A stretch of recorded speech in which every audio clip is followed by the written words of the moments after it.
दोस्तों क्या हो अगर आपने डिस्टेंस एजुकेशन से किसी भी यूनिवर्सिटी से कोई कोर्स किया है और बाद में आपको पता लगता है कि वो तो यूनिवर्सिटी से वो कोर्स ही इनवैलिड था, या फिर जो आपने कोर्स किया है वो मान्य ही नहीं डिस्टेंस एजुकेशन से, या फिर आपने जो डिग्री ली है किसी भी तरीके से लिया तो वो फेक थी। अब आप क्या करेंगे? तो आज की वीडियो में मैं आपको यही सब चीजें एक्सप्लेन करने वाला हूँ कि कैसे इन चीजों से आप बच सकते हैं।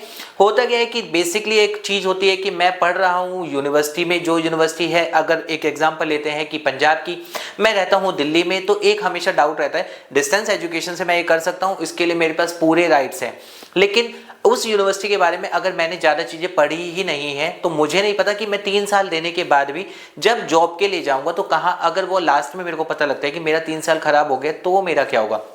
तो आज की वीडियो में हम यही सब चीजें आपको बताएंगे, जिससे कि यह है कि इन फ्यूचर अगर आप भी किसी भी यूनिवर्सिटी से एनरोल करने वाले हैं तो आपको कुछ पॉइंट्स पता हो, जिससे कि ये हो कि आपको उनसे बचा जा सके कि हाँ कहीं आप फेक डिग्री ना ले लें।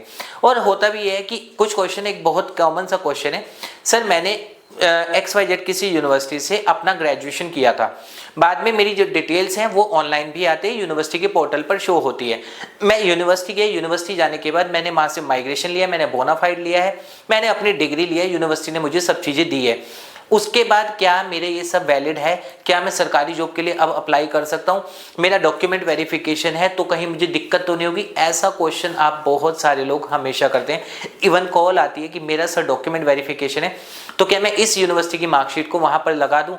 और ये डाउट इसलिए रहता है क्योंकि वो यूनिवर्सिटी नहीं गए हैं, सिर्फ उन्होंने क्या किया है, डिस्टेंस एजुकेशन के थ्रू किया है, एग्जाम सेंटर जहां भी यूनिवर्सिटी का था वहां पर जाकर एग्जाम दिया है, वो डर इस वजह से उसमें रहता है। अब जैसे कि मैंने आपको सिनेरियो अभी ये सब ब्रीफ किया है, अब इसमें होगा क्या, जब उनका डॉक्यूमेंट वेरिफिकेशन होगा तो यूनिवर्सिटी में वेरिफिकेशन जाएगी और उससे पहले जो डीवी के टाइम पर ये देखा जाएगा क्या उस यूनिवर्सिटी को अप्रूवल्स थे या नहीं थे।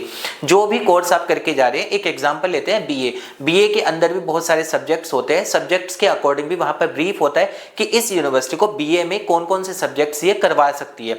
बीकॉम होता है, बीकॉम जनरल्स, बीकॉम ऑनर्स, तो वो भी रहता है कि ये यूनिवर्सिटी जनरल करवा सकती है, ऑनर्स करवा सकती है। मास्टर डिग्री में भी Hindi, English, history, political, sociology, economics बहुत सारे रहते हैं, तो वो भी रहता है कि कौन से कोर्स ये यूनिवर्सिटी मास्टर डिग्री में करवा सकती है। तो जब आप डीवी के टाइम पे वहां पर जाएंगे, अब सिनेरियो में ये है कि स्टूडेंट ने कहा है कि मैंने यूनिवर्सिटी में खुद गया हूँ, विजिट किया है, वहाँ से सारे अपने डॉक्यूमेंट्स लिए हैं, मेरे को सब मिल गया है। इन शॉर्ट यूनिवर्सिटी में आपका रिकॉर्ड पूरा का पूरा था, तो उसके लिए तो हमेशा मैं ये बोलता हूँ कि हाँ अगर आपके डॉक्यूमेंट्स यूनिवर्सिटी दे रही है और यूनिवर्सिटी से आपने भले चाहे आप जाएँ या ना जाएँ, आपने भले ही ऑनलाइन भी अप्लाई किया था, जो भी तरीका होता है, या फिर बाई कोरियर अप्लाई किया था, और आपको वो सारे डॉक्यूमेंट यूनिवर्सिटी से बाई कोरियर अगर आपके आए हैं, 100% आपकी डिग्री जेन्युइन है, उसमें आपको बिल्कुल भी घबराने की जरूरत नहीं है। कहीं भी सरकारी वैकेंसी हो, प्राइवेट हो, एमएनसी हो, आउट ऑफ इंडिया के लिए हो, जहां मर्जी आप लगाइए, 100% आपका वो चलने वाला है। लेकिन अगर यहाँ पर दिक्कत ये है कि यूनिवर्सिटी ने तो वेरीफाई कर दिया है, बट यूनिवर्सिटी को भी उसका अप्रूवल था या नहीं था, तो यहाँ पर आपको देखने वाली चीज होती है यूजीसी और distance education bureau. Distance education bureau की ऑफिशियल वेबसाइट पर जाने के बाद भी जब हम ओडीएल में सेलेक्ट करते हैं तो पर्टिकुलर सबसे पहला आता है कि सेशन, यानी 24-25 के लिए या 23-24 के लिए या फिर 22-23 के लिए, इस तरीके से। तो वहां पर जाने के बाद जब मैं उस लिंक पे ओपन करूंगा, अब मान के चलते हैं कि कोई यूनिवर्सिटी है, सपोज एक एग्जांपल ले लेते हैं कि हाँ अमेठी इंटरनेशनल यूनिवर्सिटी है, ओडीएल में इसको कोई अप्रूवल है या नहीं।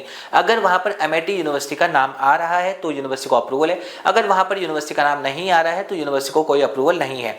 नंबर 2 कंडीशन क्या होगी कि अगर वहां पर यूनिवर्सिटी का नाम आ रहा है तो भी वहां पर उस यूनिवर्सिटी को ओडीएल से कौन कौन से सब्जेक्ट वो करवा सकती है, कौन कौन से कोर्सेज वो करवा सकती है। कोर्सेज के आगे सब्जेक्ट्स की भी डिटेल होती है कि हाँ कोर्सेज में भी डिटेल्स, ये कोर्सेज वो यूनिवर्सिटी करवा सकती है, इसके अलावा कोई दूसरा कोर्स यूनिवर्सिटी नहीं करवा सकती है। अगर यूनिवर्सिटी ये करवाती भी है, अगर आप कर भी लेते हैं, इन फ्यूचर जब डीवी के टाइम पे होगा और वहां पर अगर ये चेक होगा क्या यूनिवर्सिटी को उस टाइम पर ये वाला अप्रूवल था या नहीं था, और वहां पर अगर वो नहीं हुआ तो आपकी वो डिग्री पूरी की पूरी इनवैलिड मानी जाएगी। अब इसमें नुकसान किसका हो? सिर्फ और सिर्फ आपका। कई बार ये भी होता है कि मेरे पास एक क्वेश्चन ये भी आता है आप लोगों का कि आप लोग बोलते हैं कि सर मैंने 2015 में किया था तो मुझे 2015 की डीईवी की लिस्ट चाहिए, कौन कौन सी यूनिवर्सिटी अप्रूव्ड थी। तो ऐसी कोई लिस्ट ऑनलाइन भी हटा दी जाती है जहां पे आप लोगों को दिक्कत आती है। तो अभी आप एडमिशन ले रहे हैं तो आपके लिए सबसे अच्छा तरीका है आप जिस साल एडमिशन ले उस साल ये चेक करें।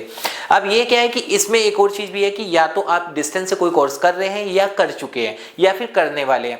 अगर आप डिस्टेंस एजुकेशन से कोई कोर्स ऑलरेडी कंप्लीट कर चुके हैं तो यानी कि आपको क्या चीज देखनी है कि हाँ सिर्फ उस यूनिवर्सिटी को वो वाला अप्रूवल था या नहीं। आज की डेट में तो ये कि हम 14-15 की बात करें तब तो दिक्कत होती थी, अभी तो ये आपको बहुत सारी ऐसी वीडियो मिल जाएंगी जो ईयर बाय ईयर आपको ये पता लगा देती है कि हाँ इस साल का इस यूनिवर्सिटी को ये अप्रूवल था या नहीं, अगर ऑनलाइन हट भी जाता है। नंबर 2 पे बात करें जो कर रहे हैं, अगर आप कोई कोर्स कर रहे हैं तो भी आप उस यूनिवर्सिटी का ये जरूर चेक कीजिए कि हाँ उस यूनिवर्सिटी में ये कोर्स है या नहीं है। नंबर 3 जो करने वाले हैं उनके लिए तो सीधा सा है कि हाँ लिस्ट में जाइए, चेक कीजिए जो पर्टिकुलर मेरे को सब्जेक्ट चाहिए उस कोर्स के साथ वो वहां पर होगा तो मैं करूंगा, नहीं है तो नहीं करूंगा। और सबसे बड़ा नुकसान आपको जो है डिस्टेंस एजुकेशन से diploma, medical courses, engineering courses, law courses ये होते ही नहीं है। कोई अगर आपको बोले कि मैं डिस्टेंस से आपको डिप्लोमा करवा दूंगा, मैं आपको बीटेक करवा दूंगा, एमटेक करवा दूंगा, इस तरह के कोर्सेज अगर कोई बोलता है वहां से बिल्कुल भी कोर्स मत कीजिए, वो पूरा का पूरा एक रेड फ्लैग है। आपको देखना है कि वो करना चाहिए या नहीं। अब इसके बाद बात करते हैं ये कि दूसरा क्या बचना चाहिए। अगर कोई आपको ऐसा मिलता है कि कोर्स तो है 3 साल का और बोल रहा है आपको 3 महीने में खत्म हो जाएगा, 1 साल में खत्म हो जाएगा, उन लोगों से आपको बचना चाहिए। ऐसे लोगों के चक्कर में बिल्कुल भी ना पड़े, वो आपको 100% फेक ही देंगे। और लास्ट अगर हम बात करें पूरी वीडियो का कंक्लूजन की बात करें तो ये है कि डिस्टेंस एजुकेशन से जब भी आप कोई कोर्स करते हैं यूनिवर्सिटी के ही अकाउंट में पेमेंट कीजिए। ऑनलाइन गेटवे है तो ऑनलाइन गेटवे के थ्रू जाके कीजिए। डॉक्यूमेंट्स आप जो है अपने सारे के सारे टाइमली वेरीफाई करवाइए। वेरीफाई करवाने के बाद भी ये है कि अगर आपको लगता है कि यूनिवर्सिटी विजिट करना चाहिए तो कर सकते हैं, नहीं लगता है तो भी उसमें कोई दिक्कत नहीं है। आप यूनिवर्सिटी जाएं या ना जाएं, बाय कोरियर ऑनलाइन प्रोसेस जो भी उसका है फॉलो कीजिए, अपने डॉक्यूमेंट्स वहां से मंगवाइए। अगर डॉक्यूमेंट्स यूनिवर्सिटी से आपको बाय कोरियर आते हैं तो 100% वहां पर आपका रिकॉर्ड है तभी आएंगे। और यूनिवर्सिटी का एक्रेडिटेशन हमेशा चेक कीजिए कि डिस्टेंस एजुकेशन ब्यूरो की गाइडलाइन के अकॉर्डिंग यूनिवर्सिटी की जो एक्रेडिटेशन है वो ओके है या नहीं है, तब जाकर आप किसी भी यूनिवर्सिटी से कोई कोर्स कीजिए। तो दोस्तों ये था पूरा का पूरा एक टॉपिक डिस्टेंस एजुकेशन से अगर मैं कोई कोर्स करता हूं तो मुझे कैसे बचना चाहिए कि मेरी डिग्री वैलिड। उम्मीद करूंगा आपका वीडियो पसंद आएगा। अभी भी अगर आपका कोई कमेंट है, आपका डाउट है, आप नीचे कमेंट कर सकते हैं, हम उसका रिप्लाई आपको कर देंगे।